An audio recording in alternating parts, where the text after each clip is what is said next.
Good morning, Dr. Liachon. Ito ay galing kay Erlinda Abad. I thank God for finding your program this month only, and I pray for the success of your new blown project in Bataan. I'm a retired 75-year-old RND. I follow Leviticus diet, just enough protein in accordance with the RDA rules. As a role model of good nutrition, I should be healthy. How can I convince patients to follow my advice if they find me an apple-shaped person and doing sedentary activities, urban lifestyle eating, and prep food are contributory to declining health status of many Filipinos, and God bless po, Doctor. Well, ang Blue Zone, sinulat ng isang National Geographic photojournalist. Ang pangalan ay si Dan Wetner. Nagbisikleta po siya in these 5 areas. Scientific po. And then, nag-immerse siya with the communities na nandun. Okinawa, Japan, ito yon. Sardinia, Italy. Nicola, Costa Rica. Icaria, Greece. Loma Linda, California. Ito po ay mga areas around the world na nakita nila na ang buhay ng population nila ay 90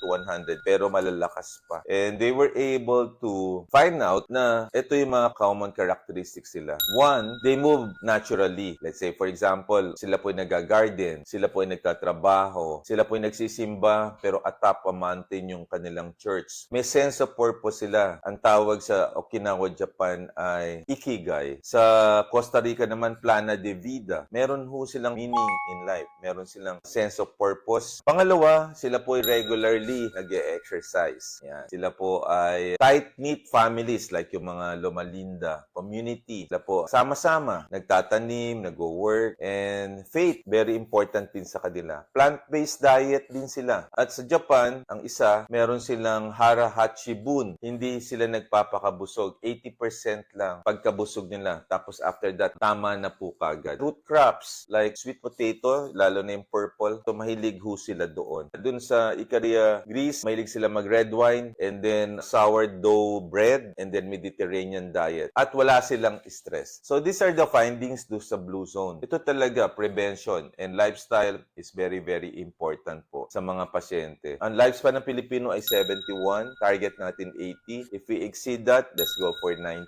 or even 100. Sinumulan na ho namin sa Bataan, pangunan ni Governor Joet Garcia, in the hope na in the next 10 years, mapahaba natin ang buhay ng bawat Pilipino, bawat Bataenyo, at iba pang local government units. Question from Leonora Alwage. Good evening. My right knee po, Dr. Liachon, ay may discomfort for over a month now. Di nga po ako nakapasok sa opisina. Yung left knee ko naman okay lang. Schedule po kasi October 14. Unbearable po yung discomfort with some pain. Kaya I consulted the doctor. I underwent x-ray ng knee. Reading says mayroon pong degenerative osteoarthritis. According to the doctor, I will begin medicines pero not assured that I will get well. The option is knee surgery because severe na po yung arthritis. Wala na po bang option? Costly po ang knee surgery. Pag may rheuma brought about by degenerative arthritis, usually ho yan wear and tear at usually mabigat yung pasyente. Ang option talaga niyan ay medications for 1 week pero usually yung mga non-steroidal anti-inflammatory drug or yung COXIBs can cause side effects po, kidneys or sa sikmura kaya hindi nyo pwedeng gamitin. Ngayon, ang nangyayari, pag talaga hindi na makalakad, so ang hirap kasi yung quality of life nyo papangit, magkakasakit, tataba po kayo. Kaya nag-total knee replacement. Ngayon, ang problema lang, mahal din yan, prohibitive, mga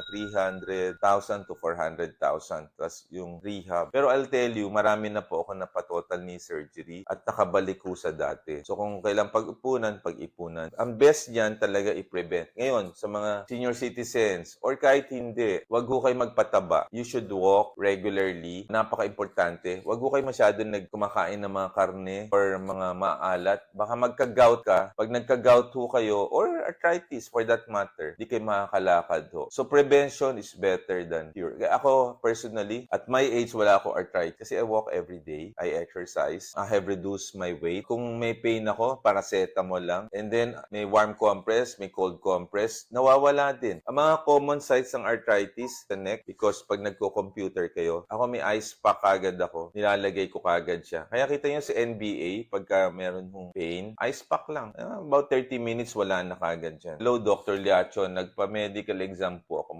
Malaman kung barado ang puso. Kung barado ang puso, patingin kayo sa cardiologist at sasabihin sa inyo kung kailangan nyo mo mag-stress test, 2D echo, or angiogram. Kung magpa-angiogram at baradong-barado na ang puso, ay dapat ma-angioplastic palagyan na stent pag 1 or 2 arteries ang involved. Pero kung Kung extensive na 3-vessel disease or more, baka kailangan i-bypass po kayo. Ngayon, in the hospital where I work, meron Z benefit. Let's say ang surgery is 600,000, PhilHealth will pay half of it and the rest sa inyo po. 3 days in the ICU or CCU and then 4 days in the regular room. And voila, okay na kagad kayo nun. So, you just need to get the right doctor po. The next question is Bernard. Ano po yung name ng isang pain reliever maliban sa colchicine at ilan? Ang colchicine ginagamit po for gout. And then, tatlo, klase ng painkiller. You have NSAIDs, non-steroidal anti-inflammatory drug. Diclofenac, matapang siya, kaya lang matapang sa tiyan at sa kidneys. Don't use it. The other one is Coxibs. Ito naman, yung kunyari mga Celecoxib, Etericoxib, ito yung mga sikat ho. Safe naman sa tiyan, pero kidneys, mahirap din. Kaya usually, they are being used 1 week lang. And then, meron hong Tramadol. Okay naman siya, walang problema sa kidneys and the liver. Ang problema, nakakaantok. Kasi part of the development ng drugs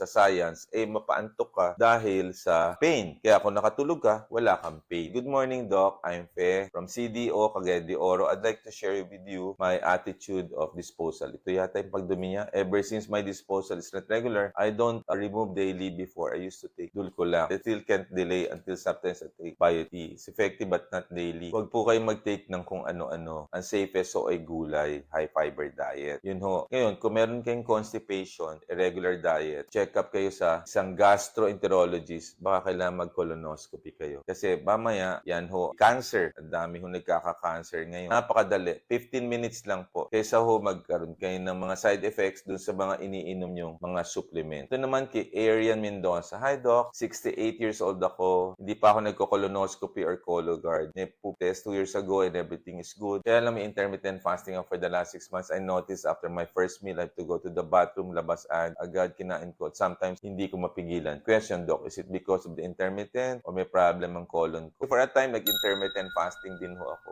Baka ho gastrocolic reflex. Yung unan yung pagkain na stimulate yung nerve, mapapapupup kayo. Now, kung may problema kayo, pag poops yung may irregular bowel habits kayo, naku, wag nyo nang pagpatagalin. You go and see a gastroenterologist at baka kung ano na yan. Kung meron pa ho kayong mga katanungan, type lang ho ninyo dito. I'll revert back to you. And I'd like to thank you for liking, sharing, watching, sending stars sa Facebook, subscribing sa YouTube. Thank you very much for your support. And we promise you that we will be of value and service lalo na ho sa kalusugan nyo. Ito si Dr. Tony Liachon, Health Reform Advocate, internist cardiologist po. Maraming salamat for your continued support. Bye!